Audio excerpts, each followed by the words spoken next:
A little after 7 in the morning.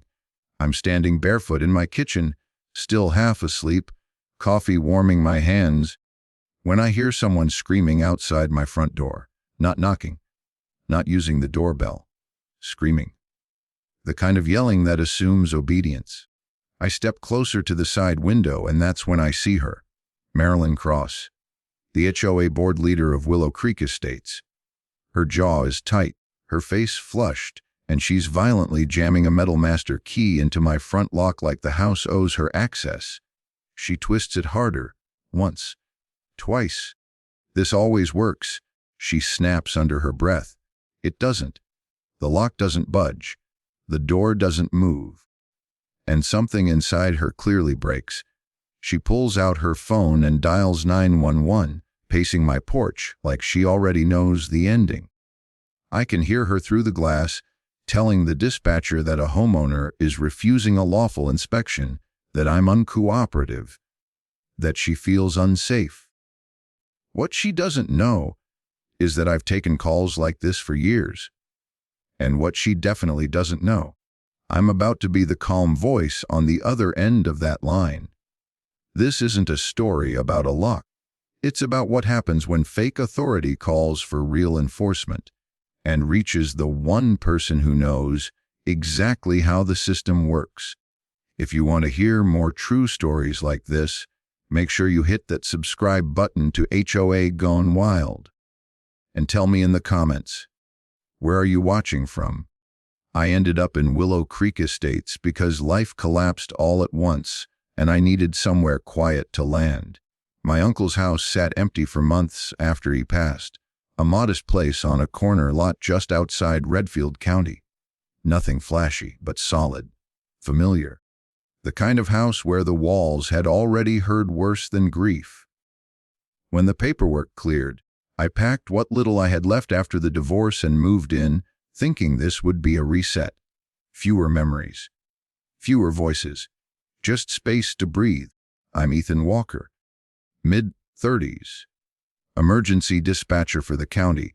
I spend my nights listening to panic and my days trying to forget it. I wasn't looking for trouble. I wasn't trying to stand out. I just wanted quiet mornings and uneventful evenings. That illusion lasted 6 days. The first notice arrived taped to my door before I'd even finished unpacking. It cited an improper mailbox angle, something about visibility from the street. I laughed, adjusted it a few inches, and moved on. The second notice came 2 days later. Trash bin violation. Apparently, leaving it out until noon was unacceptable, even though every other house on the block did the same thing. Then came the third. Unauthorized vehicle. That one made me stop smiling.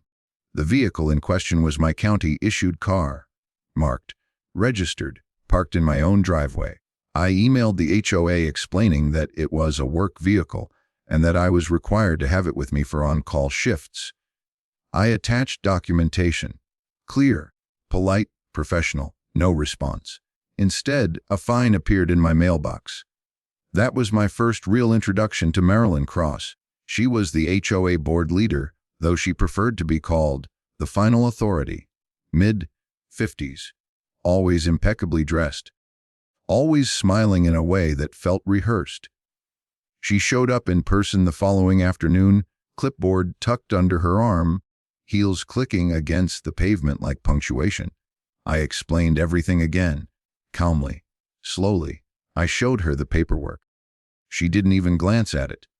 New board, she said, tapping her pen against the clipboard. New enforcement. I assumed it was a misunderstanding. That logic would eventually win, so I followed procedure. I emailed. I called. I documented. Every response I got was the same sentence, copied and pasted like scripture. New board, new enforcement. Within a week, the notices multiplied. Wind chimes were suddenly a violation. The shed my uncle had built years ago was now unapproved. Even the memorial plaque near the oak tree out back, placed for my uncle after his death, was flagged for unauthorized installation. The fine stacked up quietly, methodically. That's when the neighbors started talking, not openly, not loudly, just enough to warn me without drawing attention. The first was Ruth Caldwell, the elderly widow across the street. She caught me one morning while I was checking my mail and asked, very casually, if Marilyn had given me the tour yet. I asked what she meant. Ruth leaned in and lowered her voice. She told me Marilyn had a habit of using master keys, surprise inspections, no notice, no consent. She said people who complained tended to get targeted harder. More fines, more scrutiny. I thanked her, but I didn't fully believe it. I'd dealt with angry callers for years. I knew the difference between fear and exaggeration, and part of me didn't want to accept that this could be real. HOAs were annoying, sure, petty, bureaucratic, but criminal. I told myself Ruth was just venting, that Marilyn was strict, not dangerous. That assumption lasted until the first inspection. I came home from an overnight shift to find my front door unlocked. Nothing was missing. Nothing broken, just moved. Drawers slightly ajar. The thermostat changed. A faint smell of someone else's perfume lingering in the air. I checked the mailbox an hour later. Inspection notice, completed. No prior warning. I stood there holding the paper, exhaustion turning into something sharper, something colder. That was the moment I realized this wasn't about rules. It was about control, and I had just made my first real mistake by assuming this situation would correct itself if I stayed polite. After that first inspection, they didn't stop. They multiplied. No notice slipped under the door, no email, no call. I'd leave for a shift and come home to the subtle signs that someone had been inside again. A chair pulled out slightly from the table. The bathroom cabinet no longer aligned the way I always left it. My medicine bottle rotated so the label faced forward, like someone had taken the time to read it. Once, I found my hallway closet cracked open just enough to notice. Another time, the back door was unlocked. Every visit came with paperwork, neatly typed, cold clinical. Inspection completed, no time listed, no signature. Just a growing list of violations that felt less like enforcement and more like inventory. Photographs were attached now. Close-ups of personal spaces. Inside drawers. Behind furniture. The kind of photos that shouldn't exist unless someone thought they owned everything inside the walls. I stopped assuming mistakes and started verifying facts. I pulled the HOA bylaws from the county website and printed them out. I highlighted the sections that mattered. Inspections required written notice. Entry required consent or emergency justification. Master keys were to be used only for verified hazards, always. No exceptions. Armed with that, I emailed Marilyn again. Calm, professional. I cited the exact language. I attached the pages. I asked for an explanation. She replied less than an hour later. One sentence. Those provisions are no longer relevant under current enforcement standards. That was it. No explanation. No reference. No acknowledgement that she had read anything I sent. Within days, the fine stopped being annoying and started becoming dangerous. What had been a few $100s turned into thousands overnight. Compound penalties, administrative fees, compliance acceleration charges. Every new inspection added another layer, another justification, another line item designed to overwhelm. Then came the letter sent to my mortgage lender. I didn't know about it until the bank called. They were polite but firm. They wanted clarification. They'd received notice of an impending lien related to unpaid HOA violations. They needed assurance this wouldn't escalate. I remember sitting at my kitchen table, phone pressed to my ear, staring at the grain in the wood while my coffee went cold. I explained everything, fax documents, emailed bylaws, promised it was being handled, but the damage was done. This wasn't just harassment anymore. This was pressure. Financial, psychological, strategic. I decided to confront it directly. The next HOA meeting was held in the community clubhouse, a beige room with folding chairs and a podium that looked more ceremonial than functional. I showed up early, paperwork neatly organized, notes prepared. I told myself that in a public setting, reason would matter. Marilyn arrived last. She took her seat at the front like a judge entering a courtroom, smiled at the room, thanked everyone for coming. Then she started the agenda without acknowledging me at all. When public comments opened, I stood. I didn't raise my voice. I didn't accuse. I simply asked why inspections were being conducted without notice and why fines were being issued in direct violation of the bylaws. Marilyn didn't look at me. She laughed, a small dismissive sound. Then she began talking over me, thanking another board member for their continued dedication, as if I hadn't spoken at all. I tried again. This time she turned her head, smiled wide, and said, "We'll take that offline." Then she moved on. A few neighbors avoided eye contact. A few watched with interest. No one intervened. At the end of the meeting, I approached her directly. I told her I had proof, that I'd spoken to an attorney, that the inspections were illegal. Her smile never faded. She leaned in just enough that only I could hear her. "You can cooperate," she said, voice soft, almost kind, "or you can lose your house." There was no anger in it, no threat in the traditional sense, just certainty. I felt something shift in my chest then, not fear, not even anger, clarity. I walked out of that clubhouse knowing, for the first time, that none of this was about compliance, or order, or community standards. It was about breaking people quietly, about making resistance expensive, about using access and paperwork and authority to exhaust anyone who stood alone. And standing there in the parking lot, keys in my hand, I understood exactly why the neighbors whispered instead of spoke. Because this wasn't a system designed to be fair. It was a system designed to control. And Marilyn Cross was very, very good at it. Ruth Caldwell came by just after dusk, the sky already dimming into that quiet blue that settles over the neighborhood when everyone else is eating dinner. I almost didn't answer.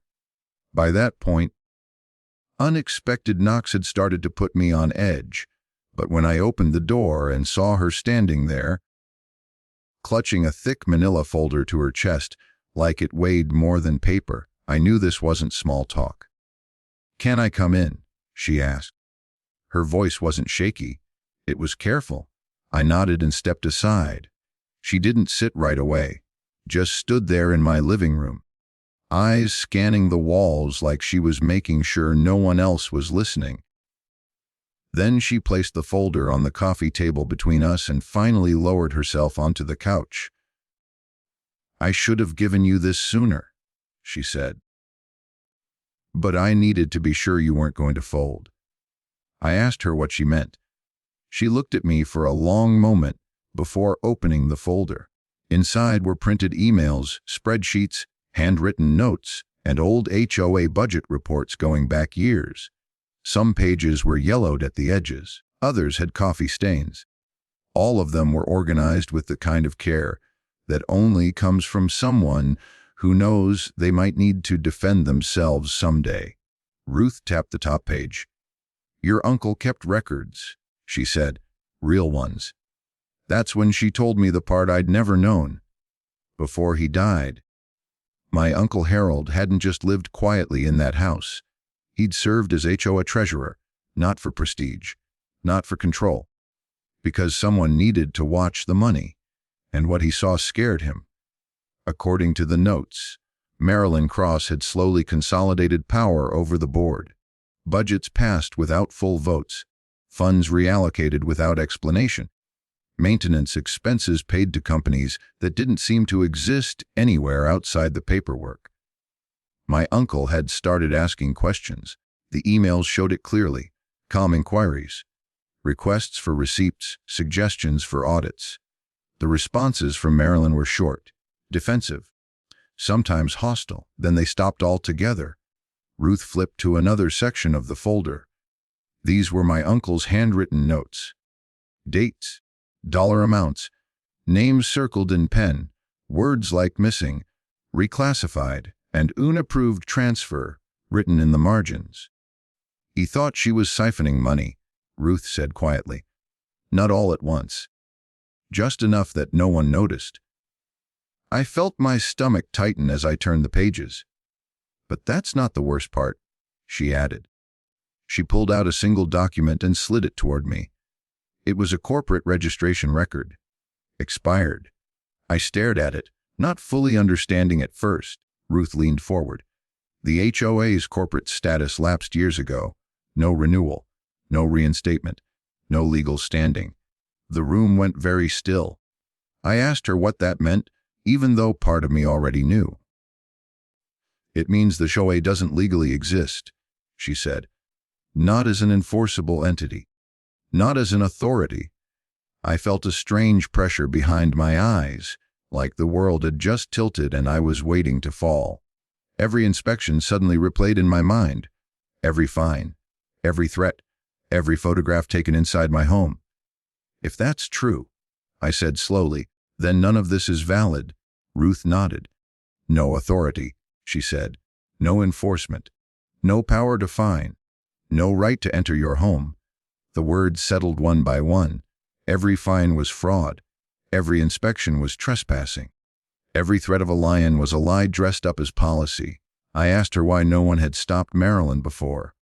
Ruth smiled sadly. Because fear works. And paperwork scares people more than shouting ever could. My uncle had been gathering evidence, Ruth explained. Quietly. Carefully. He never confronted Marilyn directly after the first pushback. He documented instead, saved emails, copied files, made notes. He'd planned to take it to the county. Then he died, and the folder had been sitting in Ruth's closet ever since. I didn't know if you were safe to give it to, she said. But after what she's been doing to you, I knew. I closed the folder and rested my hands on it. For the first time since moving in, I didn't feel cornered.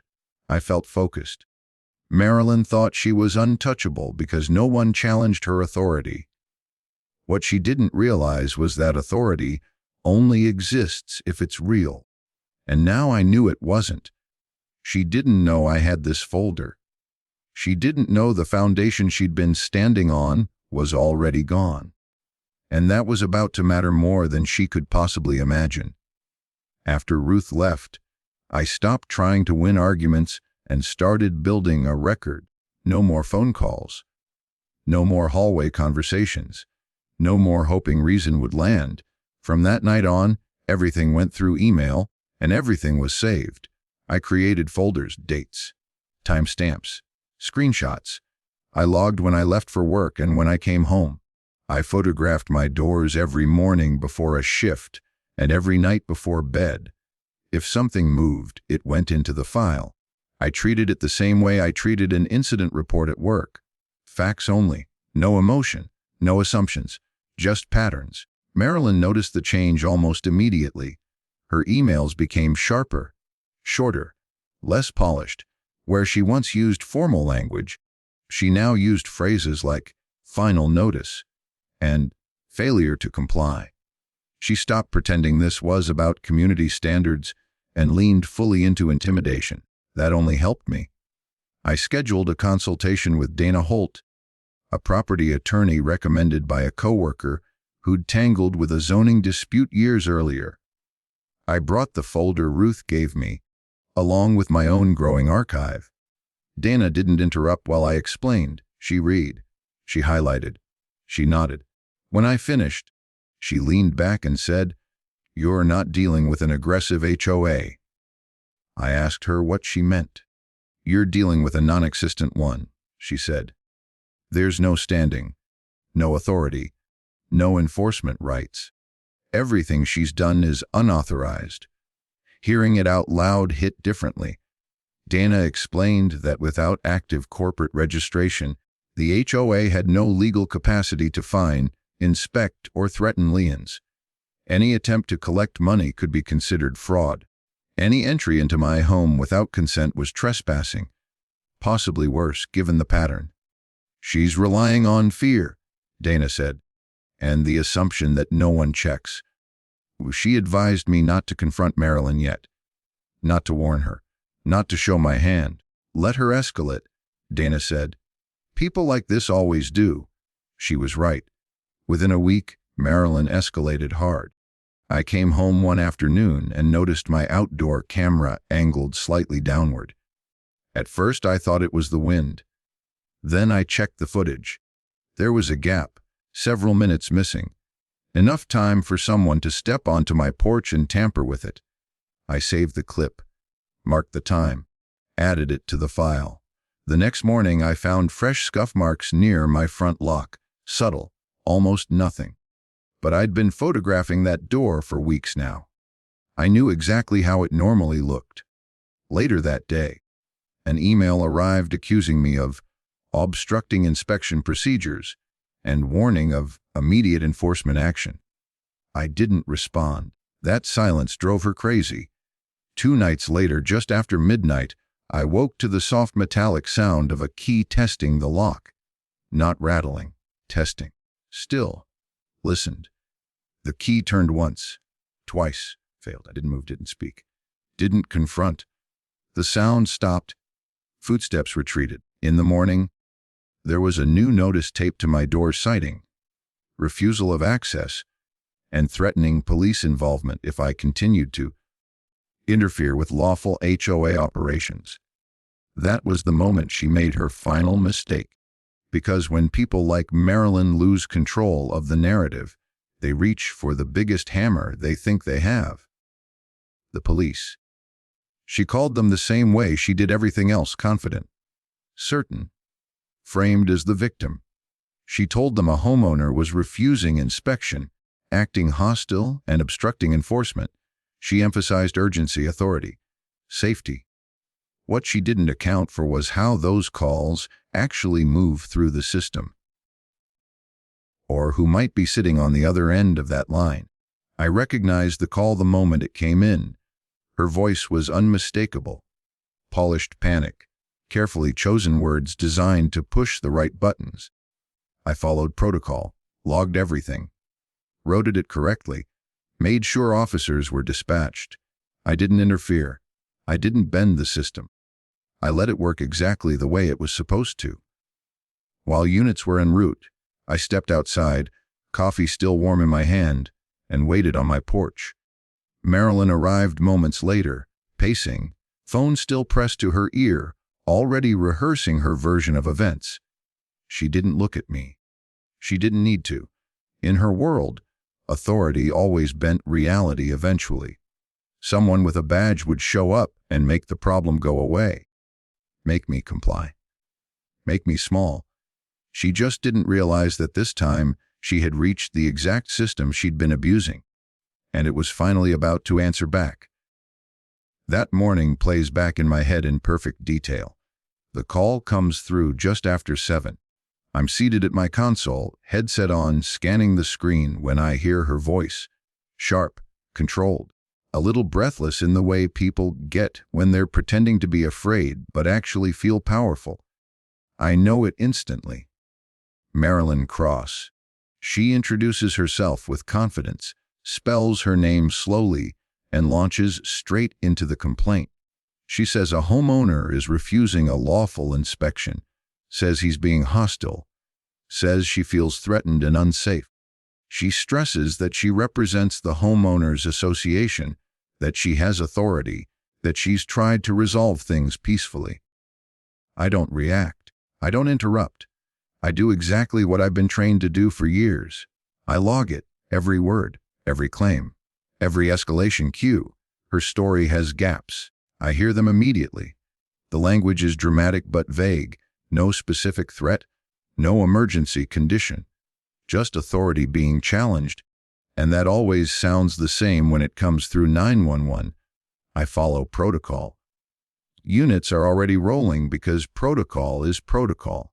My job isn't to decide guilt. It's to document reality and send help where it's requested. When the call ends, I remove the headset, stand up, and walk to my front door. She's still on my porch, pacing like she's waiting for a verdict she already believes she's won. Her phone is in her hand. Her shoulders are squared. When she sees me step outside, she freezes for half a second, then straightens, like this is exactly how she planned it. "You refused inspection," she snaps, loud enough for the neighbor's windows to hear. "You can't do that." I don't argue. I don't explain. The patrol cars arrive within minutes. Tires crunch on gravel. Radios murmur. 2 officers approach, calm and neutral, hands resting casually on their belts. Marilyn steps forward immediately, pointing at me like she's presenting evidence. "That's him?" she says. "He's been obstructive for weeks. I told dispatch I felt unsafe." The officers look at me. I nod politely. "Morning?" I say. They ask what's going on. Marilyn launches into her speech. Master keys. Inspections. Noncompliance. She talks fast, like if she keeps momentum, reality won't catch up. She repeats the word lawful several times, as if saying it enough makes it true. When she finishes, one of the officers turns to me. "Sir." I reach into the folder tucked under my arm. "I'm happy to explain," I say evenly. "But I brought documentation that might make this easier." That's when the tone shifts. I hand them printed copies of the HOA bylaws, already highlighted, the sections on inspections, written notice, consent requirements, master key limitations, then the corporate registration records, dated, official. I show them the inspection notices with no prior warning, the timestamps, the emails, the footage from my camera before it was tampered with, the still frames of someone on my porch testing the lock. I don't rush. I don't editorialize. I just let the paper speak. The officers exchange a look. Marilyn's smile tightens. "That's outdated," she says quickly. "We updated our enforcement standards." The one of the officers asks her for proof. She hesitates. "Just a beat too long." "I don't have that on me," she says. The officer nods and turns back to me. "You're saying the HOA doesn't currently have legal standing?" he asks. "Yes," I reply. "And that any entry into my home without consent would be unauthorized." Silence settles over the porch. The other officer asks Marilyn directly if she's entered my home without notice. She starts to answer, then stops herself. Her confidence drains visibly. The pointing finger lowers. Her voice loses its edge. "I'm just trying to do my job," she says. One of the officers gently but firmly explains that without legal authority, there is no job to do. That disputes like this are civil matters at best, and that entering a residence without consent could be a serious issue. Marilyn's face goes pale. She tries to redirect. Says I'm intimidating. Says I'm difficult. Says I've been uncooperative. The officer shakes his head. "Mom," he says, "nothing we're seeing here supports that." The conversation ends quietly. No cuffs, no shouting, no dramatic arrest. Just a very clear shift in gravity. The officers advise Marilyn to leave the property. They remind her not to return without proper legal standing. They hand me a case number and tell me to call if she comes back. When they drive away, Marilyn is left standing on the edge of the sidewalk, clutching her clipboard like it might float her back to control. She doesn't look at me as she walks to her car. I stand on my porch for a long moment after she's gone, the morning finally quiet again. The house feels different. Not safe yet, but no longer cornered. For the first time since I moved in, the balance has shifted. And Marilyn knows it. The room felt frozen, every eye fixed on Marilyn as the county officials laid out the truth. Her confident posture, the one she had perfected over countless meetings, crumbled like brittle paper. Investigators had meticulously traced the HOA's actions, every fine issued, every threat sent, every shadowy maneuver exposed under the bright, unforgiving light of evidence. It wasn't opinion anymore. It was fact. Audio recordings played with chilling clarity. Marilyn's voice, once sharp and commanding, now echoed her own missteps, threats, intimidation, veiled warnings. Every snide comment she thought was private now filled the room, each one punctuating her unraveling control. Emails appeared next, neatly threaded, time-stamped unarguable. Her carefully crafted justifications, the excuses she had leaned on for months, dissolved with each line. Bank transfers surfaced next, a paper trail that left no room for ambiguity. Money that had been funneled through vague accounts, diverted for dubious, administrative purposes, now lay bare. Every dollar told a story of overreach, of abuse, of someone assuming power that they legally never held. The whispers began, first tentative, then growing in volume. Neighbors who had once whispered complaints in hallways now exchanged glances, disbelief and vindication mingling in equal measure. Marilyn's eyes darted around the room, searching for allies, for some sign that she could regain footing. There was none. The HOA head she had relied on for backing, the board she had dominated, even the most loyal members, all shifted uncomfortably, unable or unwilling to shield her from the exposure. Her aura of authority evaporated, leaving only panic, and the faintest tremor of fear creeping into her hands. When the handcuffs clicked, the sound was almost surreal.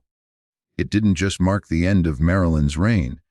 It punctuated months of escalating tension, nights spent drafting letters, tracking violations, and meticulously documenting every instance of abuse. The silence that followed wasn't just the absence of sound. It was the weight of justice settling over the room, a collective inhale held in astonishment. Neighbors whispered among themselves, half in relief, half in awe. The facade of control that had loomed over the community for years shattered in an instant. No more letters pinned to doors. No more fines for imagined infractions. No more invasive scrutiny. The walls that had contained fear now absorbed relief, the energy shifting palpably. It was a quiet, victorious moment, the kind that doesn't need celebration, because the victory was in its inevitability, the undeniable triumph of truth and preparation over bullying and deceit. The officials didn't linger. Their presence had been precise, surgical. Once the legal groundwork was established, once Marilyn was removed from the equation, they stepped back, leaving the community to breathe. Investigators packed away their evidence. County representatives nodded respectfully to those who had maintained their composure. And for the first time in months, the room felt normal again. And in that stillness, a lesson resonated. Power without legitimacy is fragile. Authority without accountability is dangerous. But when facts are documented, voices are recorded, and steps are taken methodically, even the most imposing figures can be undone. Marilyn's downfall wasn't a spectacle. It was proof that systems, both legal and procedural, exist to protect ordinary people from extraordinary arrogance. Neighbors began to speak, cautiously at first, then with more confidence. They shared their relief, their stories, their quiet congratulations to one another. There was laughter, tentative but genuine, cutting through months of tension. It wasn't loud, it wasn't dramatic, it was human. And that humanity had survived, intact, because someone had refused to be cowed. As Marilyn was led away, her expression a mix of disbelief and rage, the community understood something vital. Control can never be wielded through fear alone. It requires legitimacy, transparency, and consent. Anything less is temporary, and sometimes the undoing comes quicker than anyone anticipates. In that moment, the room wasn't just silent, it was alive with clarity. Boundaries had been re-established. Power had shifted back to where it belonged. The narrative that Marilyn had tried to enforce for so long had been rewritten, and the authors were the people who had lived under her false authority. The handcuffs were final, yes, but the real victory was far more enduring. A community reminded that preparation, vigilance, and courage can dismantle even the most seemingly untouchable figure. Months later, when residents recalled that day, it wasn't the arrests or the documents that lingered in memory. It was the feeling of watching injustice collapse under its own weight, the calm recognition that sometimes standing your ground and keeping records is enough to reclaim what was always yours. And for everyone present, that quiet reassurance, that truth had power, was far more satisfying than any dramatic flourish could have been. Justice had arrived not with fanfare, but with precision, and it left a community forever altered, stronger, wiser, and no longer afraid to assert what was rightfully theirs. The aftermath was almost surreal in its calm. Where tension and fear had once hovered like a heavy fog over the streets, there was now a sense of clarity, even relief. Charges had been filed, each one carefully documented, leaving no room for ambiguity. The legal system had moved efficiently, almost surgically, undoing the damage Maryland had caused. Funds that had been siphoned or misused were returned to their rightful owners. Fines that had piled up unjustly over months vanished from ledgers with a finality that felt almost cathartic. Residents, many of whom had stayed silent for years out of fear or frustration, began to speak. Their voices, once tentative, now carried confidence. Conversations that had been whispered behind closed doors or over fence lines became open discussions in yards, driveways, and porches. People shared their experiences, their grievances, and, most importantly, their triumphs. It was a community rediscovering itself, one story at a time. The formation of a new HOA marked a turning point. Unlike its predecessor, this one was built on transparency and accountability. Meetings were scheduled openly, minutes recorded and shared, decisions documented. Some residents, still wary from years of abuse, opted out entirely, choosing independence over association. Both paths, the reformed HOA and those who went solo, spoke to a renewed sense of choice.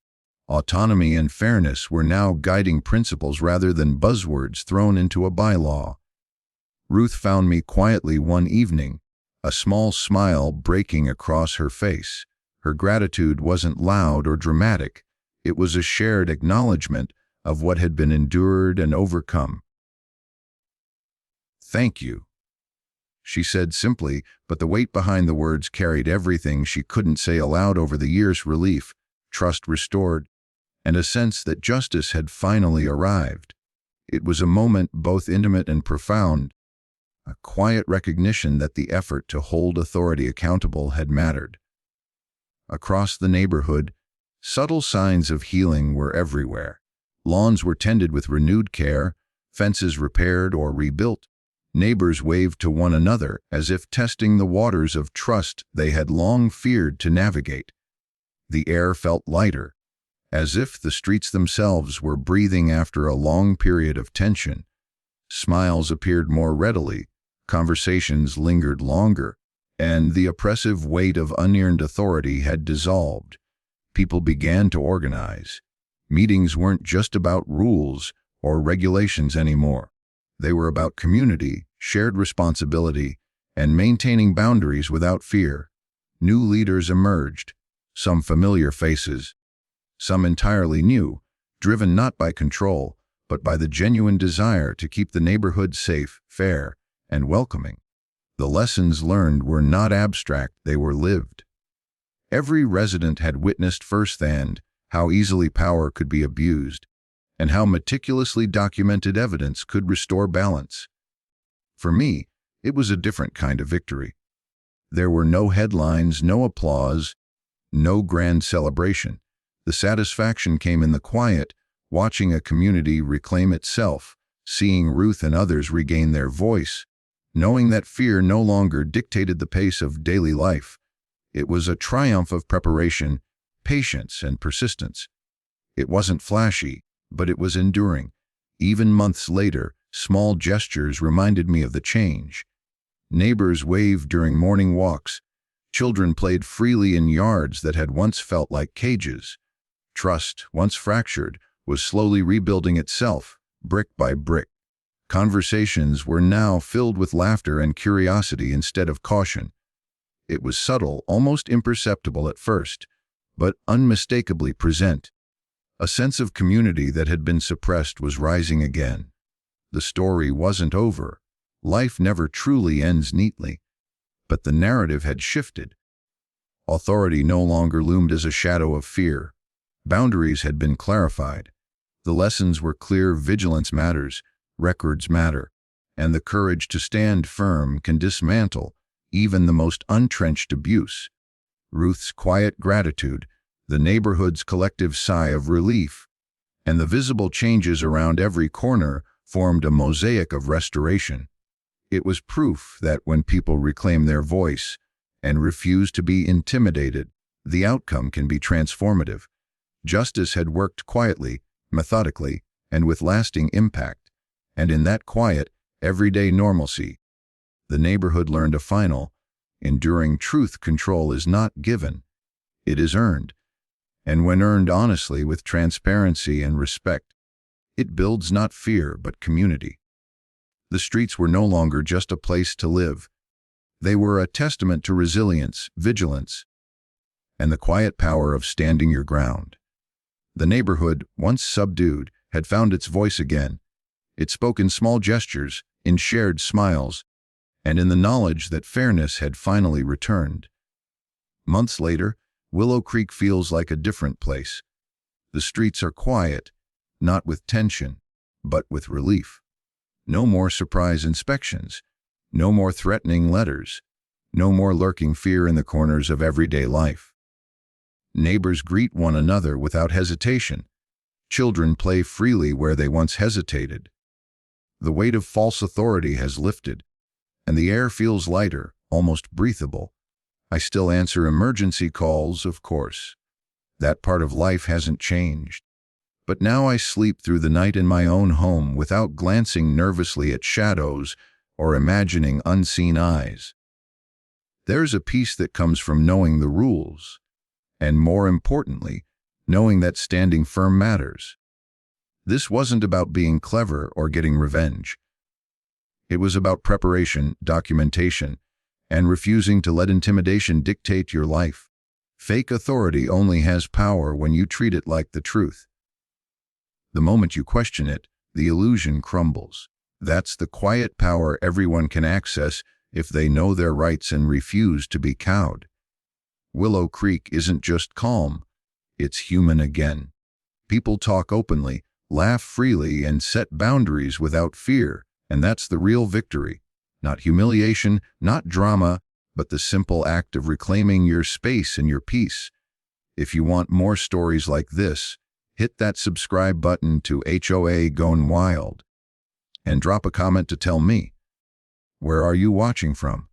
I want to know which corners of the country are standing up alongside us.